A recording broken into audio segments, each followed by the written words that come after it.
Okay साथीहरु, आज हाम्रो छ चाउमिन नुडल्स को रेसिपी है। यो चाउमिन हामीले बोइल गरिसकेका छौं।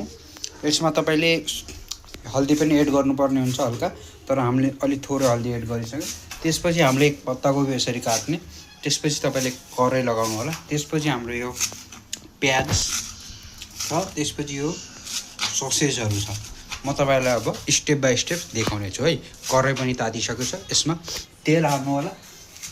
यदि तपाईलाई राम्रो ब्रान्डेड तेल खानु छ, एकदम चिल्लो कम भएको तेल खानु छ भने चाहिँ यो राइज ब्रान्ड तेल है, राइज ब्रान्ड ओइल छ, लाइट हाउसको। यो बेस्टिज कम्पनीमा पाउँछ।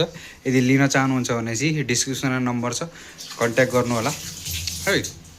ल ओके साथीहरु, हामीले सबै परिकार हालिसक्यौँ। यसमा सब एड छ है। यो चाहिँ धनिया अनि पछि एड गर्नेछौँ। ओके, त्यसपछि हामी यसलाई डल्ने त्यसपछि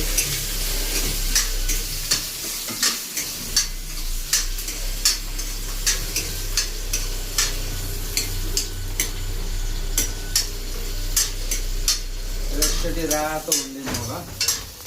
त्यसपछि हामी यो पत्ताकोबी हाल्नेछौँ, तर अहिले अलिक पाक्न दिनुस्, किनकि धेरै पकाए चाहिँ पत्ताकोबी ठिक हुँदैन। ल त्यसपछि अब प्याज हाम्रो तातिसकेको छ। त्यसपछि तपाईले स्वाद अनुसार नुन हाल्नु होला है। 2 चम्मच, 3 चम्मच, 4 चम्मच हाल्दा हुन्छ। त्यसपछि तपाईले हल्दी पनि एड गर्नु होला, किनकि हामीले पहिला यसमा हल्दी एड गरेनौँ, त्यसैले है। यदि तपाईँ सेतो खान चाहनुहुन्छ भने सेतो हाल्दा पनि हुन्छ। यो भयो। त्यसपछि तपाईले यो खुर्सानी एड गर्न सक्नुहुन्छ।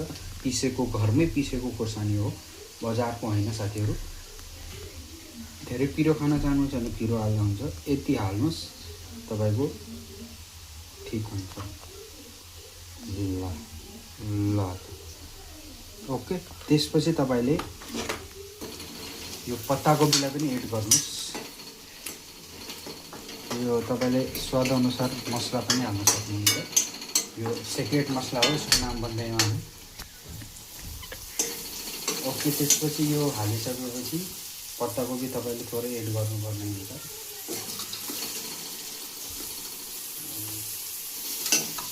त्यसपछि तपाईले अजिना मटर एड गर्नु, थोरै है, धेरै हैन,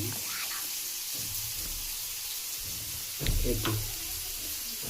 हजुर थोरै धेरै छ नि त, भयो भयो। ओके, त्यसपछि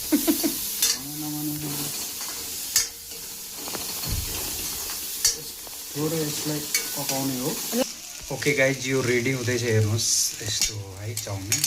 यो होममेडमा अलि हामीले टेस्ट स्वाद आउला भनेर धनिया एड गरेको। यो फर्स्ट राउन्डको है, सेकेन्ड राउन्डको अझ बाँकी छ। ओके गाइज, फाइनल्ली रेडी भइसकेको छ हाम्रो।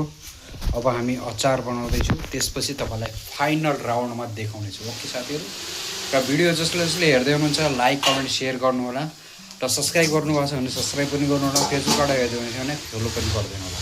ओके साथीहरू, तेल पनि एकदमै राम्रो खालको तेल हो। ओइ भइसकेको छ, चटनी पनि तयार भएको छ।